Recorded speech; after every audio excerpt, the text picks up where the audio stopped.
तो दोस्तों welcome back और आपका स्वागत है एक और नई व्हाट इफ वीडियो में। Oh my God! Okay, it's happening.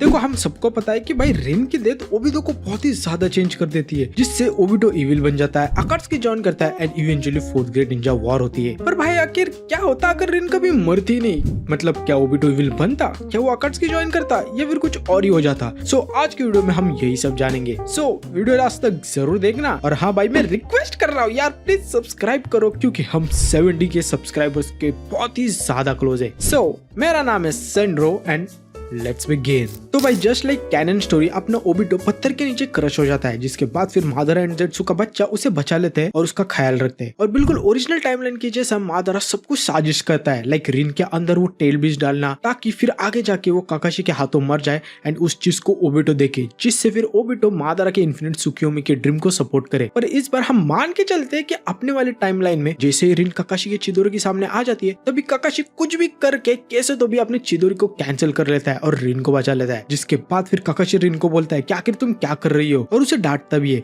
पर तभी रिन बोलती है कि अगर मैं मरूंगी नहीं तो कोनोहा विलेज डिस्ट्रॉय हो जाएगा। और ये सब बातें चली रही होती है कि तभी उसी वक्त हम देखते हैं कि सारे किरिगाकुरे के निंजा काकाशी और रिन को घेर लेते हैं और उन्हें मारने वाले होते हैं कि तभी जंगल के कॉर्नर से अपना ओबिटो जोर से चिल्लाता है और किरिगाकुरे के सारे निंजास के ऊपर अटैक करता है और सबको सेकंड्स में मार देता है, क्योंकि भाई के पास हाशिरामा का वुड स्टाइल जुत्सु है। ये चीज को देखकर फिर काकाशी एंड रिन डर जाते हैं, क्योंकि उन्हें पता नहीं होता कि वो ओबिटो है। पर तभी ओबिटो सारे निंजास को मारने के बाद मास्क निकलता है और ओबिटो को देखकर काकाशी एंड रिन शॉक हो जाते हैं और रोने लगते हैं।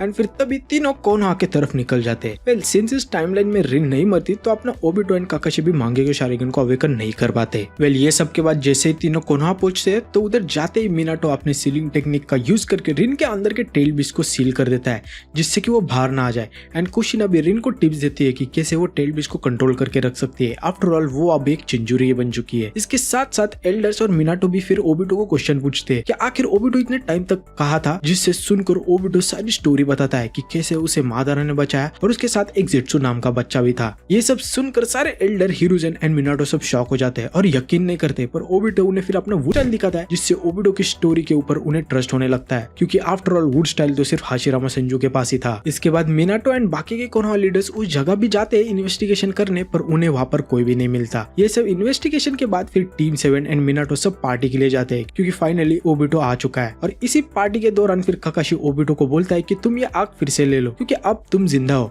और ये अच्छा भी नहीं लगता। आफ्टर ऑल मैं एक उच्चा भी नहीं। इसे सुनकर ओबिटो मना करता है और बोलता है कि ये मैंने तुम्हें एज ए गिफ्ट दी है, तो मैं ये आइस फिर से नहीं ले सकता। इसे सुनकर दोनों स्माइल करते हैं और इसी वक्त रिन भी आती है और काइंड ऑफ ओबिटो को रैंडम क्वेश्चन पूछती है कि तुम मेरे बारे में क्या सोचते हो, जिसे सुनकर ओबिटो फुल शॉक हो जाता है और शर्माने लगता है एंड उसकी बोलती भी बंद हो जाती है। एंड तभी काकाशी रिन को बोलता है कि ओबिटो तुम्हारे बारे में बहुत ही ज्यादा केयर करता है और इसलिए तो ओबिटो इतना सब होने के बावजूद कोनोहा लूट कर आया है ताकि तुम्हें कुछ ना हो। इसे सुनकर रिन थोड़ी शॉक हो जाती है, क्योंकि उसे पता नहीं था कि ओबिटो की ऐसी फीलिंग है उसको लेकर, क्योंकि वो खुद काकाशी को पसंद करती थी और ओबिटो को उस नजर से नहीं देखती। पर इस इंसिडेंट के बाद रिन थोड़ी थोड़ी ओबिटो से अट्रैक्ट होने लगती है और ये सब बातें होने के बाद फिर फाइनली सारे लोग अपने घर चले जाते हैं। वेल अब आते हैं अपने मेन स्टोरी के ऊपर कि सिंस भाई ओबिटो अब मादारा के कंट्रोल में नहीं होता तो इवेंचुअली भाई ओबिटो भी कोनोहा पे अटैक नहीं करता, जिसके कारण कुरामा कभी भी रिलीज नहीं होता और ना ही नारुतो के पेरेंट्स मिनाटो एंड कुशिना मर जाते हैं। मतलब कि इस टाइमलाइन में अपना नारुतो दोनों पेरेंट्स के साथ बड़ा होता है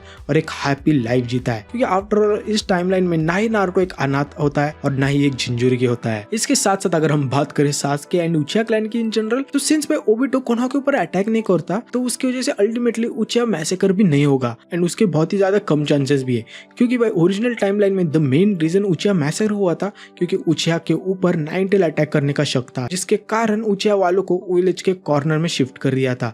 एंड भूलो मत भाई इस बार अपना होकागे ये पाउटे हिरुजेन नहीं है, जिससे कि मैटर बढ़ जाए, क्योंकि अपना मिनाटो दादा अभी भी इस टाइमलाइन में जिंदा है, तो वो कुछ भी करके उचिहा मैसेकर होने तो नहीं देगा। आफ्टर ऑल फुगाको उसका दोस्त है एंड अच्छा राइवल भी। सो भाई सिंस इस टाइमलाइन में उचिहा मैसेकर नहीं होता है तो अपना सासुके भी अपने पेरेंट्स एंड इताची के साथ हैप्पीली बड़ा होता है एंड इवन इताची एंड शिशुई दोनों इस टाइमलाइन में बड़े होते हैं। और एक और चीज है कि सिंस शिशुई मरता नहीं है तो इसकी वजह से इताची भी अपना मांगेक्यो शारिंगन अवेकन नहीं कर पाता फिलहाल के लिए। हाँ, पर नो डाउट भाई इताची एक खतरनाक वाला स्ट्रॉन्ग निंजा होता है इस टाइमलाइन में भी, क्योंकि आफ्टर ऑल इताची एक प्रोडिजी है, जिसके कारण भाई इताची अपने इस टाइमलाइन में पावरफुल होने के साथ साथ एक शेफ भी होता है। लाइक वो फुल सासुके के लिए ऑमलेट बनाता है और एक ओपी शेफ बनता है, जैसे कि हमने एक एपिसोड में देखा ही था। और आई नो अभी तुम लोग सोच रहे होंगे कि सिंस रिन इस टाइमलाइन में नहीं मरती जिसके कारण ओबिटो भी इविल नहीं बनता। तो आखिर अकात्सुकी का क्या होता? तो भाई अपने इस टाइमलाइन में अकात्सुकी तो होगा बिल्कुल ओरिजिनल टाइमलाइन की तरह। जरूर उतना पावरफुल नहीं होगा क्योंकि इनके पास अब ना ही ओबिटो है और ना ही इताची, पर नो डाउट भाई अकात्सुकी स्ट्रॉन्ग तो होती है क्योंकि इस टाइमलाइन में मादारा एंड जेट्सु अपना फोकस नागाटो के ऊपर शिफ्ट कर देते ताकि वो नागाटो को मैनिपुलेट कर सके। लाइक इस टाइमलाइन में जेट्सु का बच्चा कुछ ऐसे फील्डिंग सेट करता है जिससे कि यही को नागाटो के हाथों मर जाए बिल्कुल ओरिजिनल टाइमलाइन की तरह। एंड फिर ओरिजिनल टाइमलाइन की तरह नागाटो याहिको के डेथ से पगला कर फुल बसर्क हो जाता है एंड फिर गेडो स्टैचू को समन करके सारे रेन निंजा को पेल देता है। ये सब के बाद जेट्सु फिर नागाटो को मैनिपुलेट करता है एंड फिर मादारा के इन्फिनिट सुकियोमी का ड्रीम बताता है एंड बताता है कि कैसे वो इसके सहारे याहिको एंड अपने पेरेंट्स के साथ फिर से जी सकता है, जिसके कारण फिर भाई नागाटो और पेन जेट्सु के साथ हो जाता है। एंड इवन जेट्सु का बच्चा नागाटो को हाशिरामा के सेल्स भी देता है जिससे नागाटो वुड स्टाइल की पावर को हासिल कर लेता है, जिसके कारण वो हीरो हो जाता है एंड उसके बैक के सारे रॉड्स भी निकल जाते हैं। इसका मतलब भाई इस टाइमलाइन में नागाटो कुछ ज्यादा ही वाडियो बन जाता है क्योंकि भाई के पास रिनेगन है, हाशिरामा सेल्स है एंड उसके ऊपर से एक उजुमाकी भी है। तो समझ जाओ भाई क्या ही पावरफुल बंदा बन चुका है अभी नागाटो। इसके बाद अगर हम बात करें कि आगे क्या होगा तो भाई इस टाइमलाइन में अपना ओबिटो एंड काकाशी दोनों आनबो भी ज्वाइन करेंगे और एक साथ मिशन पे जाएंगे और बड़े होंगे। अगर हम अब बात करें नारुतो एंड सास्के की तो भाई दोनों हैप्पीली अपने पेरेंट्स के साथ बड़े होते हैं एंड एकेडमी में भी अच्छा परफॉर्म करते हैं। जरूर सास्के एंड नारुतो इतना स्ट्रांग नहीं होते पर स्टिल भाई सिंस मिनाटो अभी भी जिंदा है तो वो नारुतो को अच्छी खासी ट्रेनिंग देता है। लाइक वो उसे फ्लाइंग राजिन, रासेंगन ये सब सिखाता है एंड इवन जिराई सेंसेई उसे सेज मोड सिखाता है, जिसके कारण नारुतो अच्छा खासा पावरफुल बनता है। एंड बात करें सास्के की तो सास्के भी इताची एंड शिशुई के साथ ट्रेनिंग करता है जिससे वो भी अच्छा खासा पावरफुल बनता है, पर स्टिल इतना भी पावरफुल नहीं होता क्योंकि उसके पास अभी भी शारिंगन नहीं होता। इतने नहीं, अपने इस टाइमलाइन में ओबिटो एंड नारुतो के बीच में भी एक अच्छी खासी दोस्ती होती है क्योंकि ओबिटो एंड नारुतो दोनों का एक ही गोल होता है, that is to become Hokage. क्योंकि ओबिटो को सारी विलेजर्स की रिस्पेक्ट चाहिए होती है एंड नारुतो को अपने बाप मिनाटो से भी अच्छा होकागे बनना होता है। इसके साथ अपने इस टाइमलाइन में टीम 7 का सेंसे काकाशी की जगह ओबिटो बनता है क्योंकि ओबिटो खुद एक सेंसे बनना चाहता था एंड इवन मिनाटो भी उसे काइंड ऑफ कहता है कि वो सेंसे बन जाए क्योंकि ओबिटो मिनाटो के बेटे नारुतो को सिखा सके। एंड इवन सास्के भी उचिया तो वो सास्के को भी अच्छी तरह से ट्रेन कर सकता है। और भाई अगर हम बात करें अपने काकाशी सेंसे की तो वो तो भाई अपनी मस्त वो सविता भाभी वाली किताब पढ़कर मजे करता है क्योंकि भाई सिंस काकाशी अपने दोनों फ्रेंड्स ओबिटो एंड रिन को नहीं खोता तो इस टाइमलाइन में काकाशी most of the time sad and depressing नहीं रहता जितना वो ओरिजिनल टाइमलाइन में था। ये सब के बाद सब कुछ अपने ओरिजिनल टाइमलाइन की तरह होता है, like land of wave arc जहां वो जाबुजा को हरा देते। इसके साथ सिंस इस टाइमलाइन में इताची उचिया क्लैन को खत्म नहीं करता तो सास्के भी रिवेंज एंड पावर के चक्कर में ओरिचिमारू के यहाँ ट्रेनिंग करने नहीं जाता। पर भाई अपने इस टाइमलाइन में ओरिचिमारू ओरिजिनल टाइमलाइन की तरह चुरिन एग्जाम के वो कोनोहा पे अटैक करता है जिससे पाउटे हिरुजेन मारा जाता है और इसी दौरान सास्के भी अपने शारिंगन का अवेकन कर लेता है जब वो उसके बॉयफ्रेंड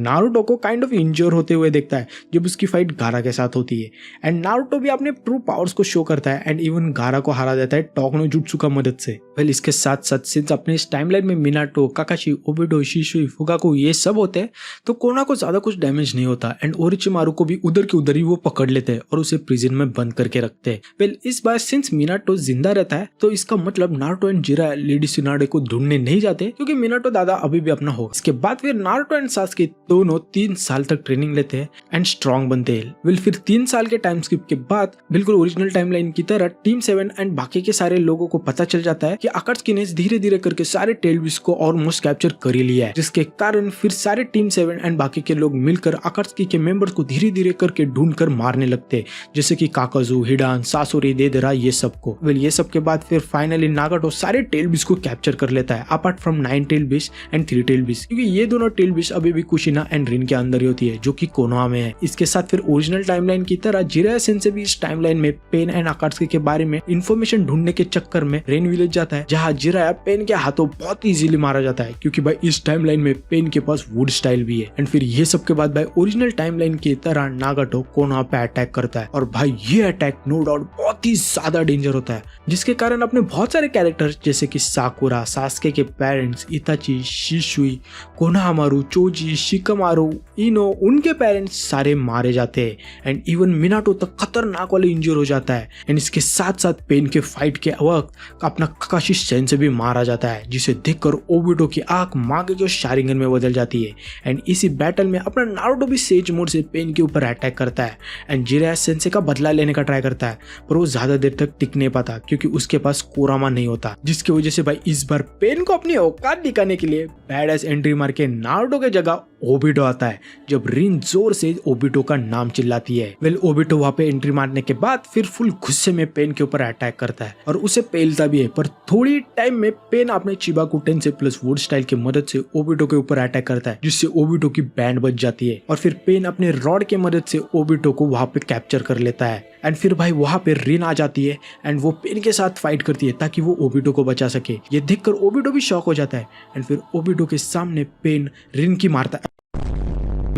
को मारता है और तभी ओबिटो को लगता है कि रिन मर गई है। इसे देखकर ओबिटो पगला जाता है एंड फिर तभी काकाशी अपने शारिंगन को ओबिटो को दे देता है, बिल्कुल वैसे ही जैसे ओबिटो ने काकाशी को दी थी इन द ओरिजिनल टाइमलाइन, जिससे फिर ओबिटो डुअल मांगे के शारिंगन को हासिल कर 1 सेकंड में फ्लाइंग सुसानो बना देता है, जो कि खतरनाक वाला पावर होता है। आफ्टर ऑल भाई इसी सुसानो की मदद से काकाशी ने कागुया जैसे बींग को टक्कर दी थी। एंड फिर भाई इस टाइमलाइन में भी ओबिटो अपने डुअल मांगे के शारिंगन की मदद से पेन की खतरनाक वाली मारता है और उसे मारने ही वाला होता है कि तभी ओबिटो को नारुतो की सिखाई हुई टोकनो जुत्सु याद आ जाती है। इसके वजह से भाई फिर ओबिटो भी अपना नागाटो के ऊपर टोकनो जुत्सु यूज करता है, जिसके बाद फिर पेन को अपनी गलती रियलाइज होती है एंड फिर वो अपने रीने रिबत की मदद से सबको फिर से जिंदा कर लेता है एंड सारे कोनोहा के लोग फिर से जिंदा हो जाते हैं, बिल्कुल ओरिजिनल स्टोरी की तरह। वेल ये सब के बाद जब फाइनली ओबिटो पेन को हरा देता है तो वो वहां पे थक कर गिरने ही वाला होता है कि तभी काकाशी वहां आ जाता है और उसे कंधा देता है, जिसके बाद फिर ओबिटो एंड काकाशी दोनों विलेज जाते हैं जहाँ सारे लोग ओबिटो की वेट कर रहे होते हैं और वहां पे वो आते ही ओबिटो की तारीफ करते हैं और उसे हवा में उछालने लगते हैं। आफ्टर ऑल भाई उसने पूरे कोनोहा विलेज को बचाया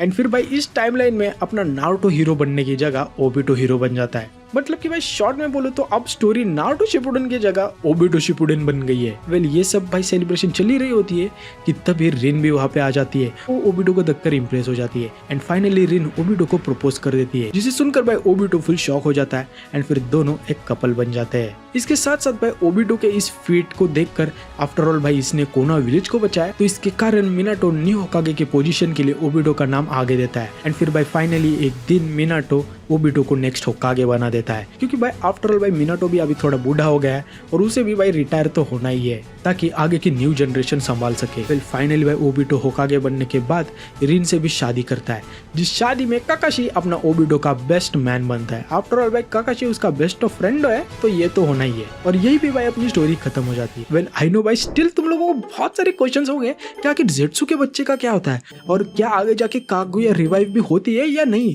तो ये सब तो भाई मैं नेक्स्ट पार्ट में बताऊंगा। और अगर तुम्हें नेक्स्ट पार्ट चाहिए तो भाई कमेंट सेक्शन में पार्ट 2 जरूर लिखना और भाई इस वीडियो को लाइक जरूर करना ताकि मुझे भी पता चले कि भाई तुम्हें ये वीडियो पसंद आ रही है या नहीं। सो भाई मिलते हैं नेक्स्ट वीडियो में, तब तक के लिए be the best, bye bye.